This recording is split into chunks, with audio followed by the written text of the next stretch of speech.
Good morning. Welcome to Breakfast with Kent for Friday, March 19th, 2021. Brought to you by the great people at Today's Dentistry. Dr. Mike O'Neill, the best at what he does. Give him a call. 317-849-2933. I did it 27 years ago. I've never gone to another dentist. Let's talk about sports.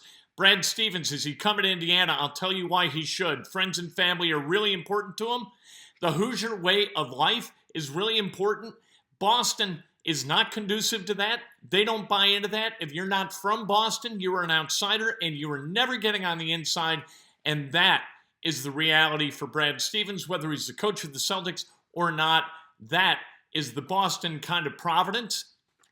That's why he should come to Indiana. Plus, here's one of the fallacies that's being proffered on social media, that Indiana can't afford to pay him in the way that the Boston Celtics can. I promise you, he is going to make more money and for longer at Indiana University than the Celtics can even fathom. Indiana has deep, deep pockets. They've got alums. Boston, they've got that Boston ownership group, right? And those guys have some fairly deep pockets.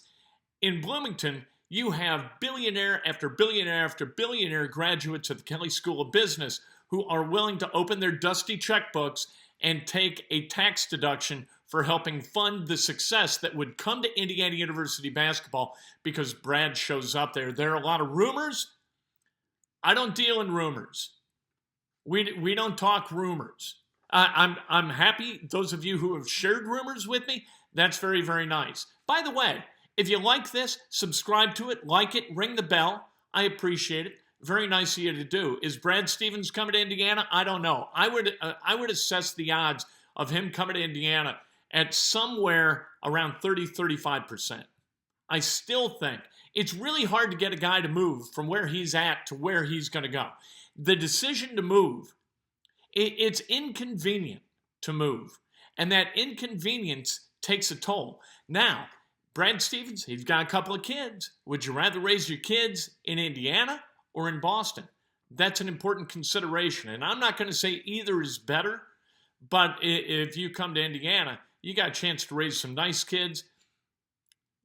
You stay in Boston, you got a chance to raise people from Boston. Let's be honest. Which would you rather have as your children? Please. And you know what? He can't win in Boston. You can't do it. You can't win in the NBA without having a dynamic, elite level, one of the best three in the NBA guys. And Tatum isn't it. And Tatum's never going to be it. And that's just the way it is. So you're never going to win. In 2004, the Pistons did it with Chauncey Billups as their best player. You had Rip Hamilton, that team, Ben Wallace. That was a good team that was right between eras of great players. Now you got great players, and beating great players in the playoffs is damn near impossible. The team with the best individual player, more often than not, is going to win a series, and Boston, in the playoffs, is not going to have the best individual player. That's life. That's the way it goes. So, Brad, come on home. Come on home. Come home. What are you doing? What are you thinking? You and Tracy, come on home. Tracy's going to be able to work magic with that contract. And by the way, the contract that Brad has with the Celtics, you know what? There may be a provision in that contract. In fact, I'm sure that there is, that lays out a punitiveness for leaving, but there is no indentured servitude necessitated by Brad Stevens' employment contract with the Boston Celtics. You can always negotiate that stuff away. Always. So to say that, oh, he couldn't leave if he wanted. Is that the way life works in your world? You're out of your mind. Hey, Carson Wentz spoke to the media yesterday, and you know what? You could see the life force drained from him as he dealt with the Philadelphia media who joined the Zoom call. They asked him a bunch of questions that Philadelphia guys are going to ask, and Carson Wentz just like, yeah, it was really not a lot of fun when Jalen Hurts took my job. Yeah, you think? He's going to have so much fun in Indianapolis dealing with the Indianapolis media. You can call them soft if you want. I would call them fair.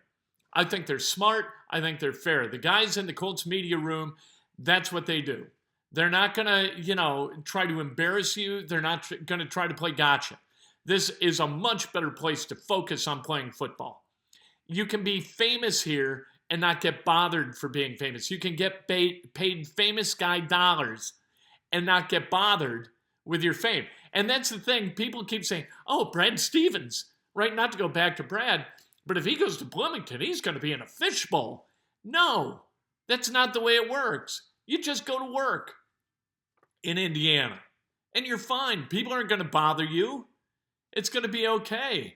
Peyton Manning didn't get bothered when he was an MVP, multiple MVP quarterback in Indianapolis. He could walk down the street. He could go to McAllister's and eat lunch, as was his wont, drink a big vat of sweet tea, just like the great Chris Hagan from Fox 59. You know, you can do that here. And you're not going to get bugged. Carson Wentz, he's not going to get bugged. It's all going to be okay. And you people on Twitter, lay off Giovanni. What are you doing? Honest to God, Jim Irsay spoke to the media yesterday, and it was interesting, as it always is. A couple of takeaways from Jim Irsay. He wants a left tackle to be acquired through the draft. He thinks that worked great with Tarek Glenn, and he thinks it worked great with Anthony Costanzo, and that's the way he'd like to do it. He would like another dynamic piece of that offense. And as he was talking about the dynamic piece that's missing, he kept going back to Dallas Clark and how the offense for the Colts changed when Dallas Clark was drafted. It was really interesting because he kept coming back to it. And I kept thinking about Zach Ertz because Zach Ertz is now available via trade with the Eagles. Zach Ertz and his agent have been told, you know what, go work a deal. You know, see if there's a willing partner out there, and we'll try to get that done for you. I kept thinking about that as Jim Irsay was talking about tight ends and the need for a dynamic weapon on that offense. So, and you got to have Paris Campbell be happy and healthy, for goodness sake. We'll see if that can come to pass. Other things that he said, you know, he thinks they're a piece away from being a championship caliber team that can win multiple Lombardi trophies. This, for people keeping track, this is the 24th consecutive time Jim Irsay has said exactly those things. Jim Irsay, man, you got to love Jim Irsay as the owner of the Colts. Number one, he knows football. Number two, he's willing to spend to win. And number three, he is endlessly enthusiastic about the prospects of his team. It's fantastic. Here's the deal about the Colts that I really like in opposition to the Chicago Bears. The Chicago Bears, when they went out and got Andy Dalton on that $10 million deal, what they got was a ceiling of here, right? You know what Andy Dalton's ceiling is. We saw that in Cincinnati. His ceiling is go to the playoffs, lose in the first round. That's the ceiling that you have acquired for the Chicago Bears by signing Andy Dalton to a one-year prove-it deal. With Carson Wentz, what you dealt with is a guy in 2017 when he was at his best, his ceiling was up here. They were 11-2. They went to the Super Bowl and won it. Now, granted, Carson Wentz wasn't playing during the Super Bowl or during that last stretch of games in the regular season and playoffs because he tore his ACL. However, 11-2, Super Bowl, that is the level at which he played in 2017. And really in 2018 and 2019, he played exceptionally well too. And that is what the Colts did. They acquired this. They also, if Carson Wentz gets hurt, you got a problem. With Andy Dalton, you're here at best. That's what the Bears, I think, are all about. Perpetuating the myth that they have a chance. You know, showing just a glimmer of hope that they can get to here. Get to 9-7. And go to they went to the playoffs this past year with Trubisky, got eliminated in the first round. Andy Dalton's been told he's a starter. Good luck with that in Chicago. Bears fans' heads had to explode. I love it. The Bears, speaking of the Bears, they released cornerback Kyle Fuller, so he's available. Kyle Fuller didn't grade out well last year, but he's a quality cornerback. One of those guys, you know what? As people get snapped up, the Colts are going to have money to go get a guy like Kyle Fuller or a starting level cornerback like they did last year on a prove-it deal like they did Xavier Rhodes last year. Xavier Rhodes in 2019 graded terribly. 2020, he came to the Colts and he played really, really well. One of the better cornerbacks in football. Pacers, Heat tonight at 8 o'clock. Speaking of Brad Stevens, I think this is kind of a big day because he's going to talk to the media.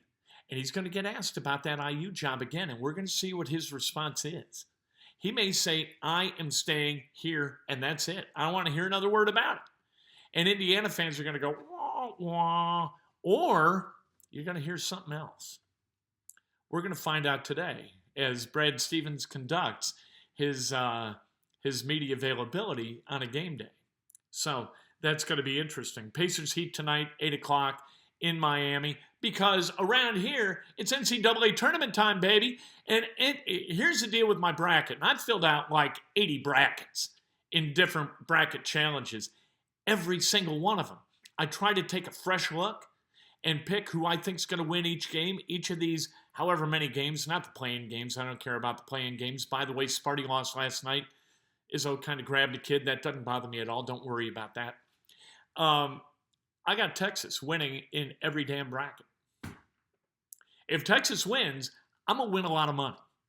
If Texas doesn't win, it'll be just another year of me pissing. I may as well light cash on fire as participate in big money NCAA pools. It's ridiculous. The NFL and TV networks announced their deals, and so ESPN's going to maintain Monday Night Football, but they're going to have 3 doubleheaders, with the second game being on ABC. That's on Monday night. Then they're going to have a Saturday doubleheader. They're also going to have a morning game on Sunday.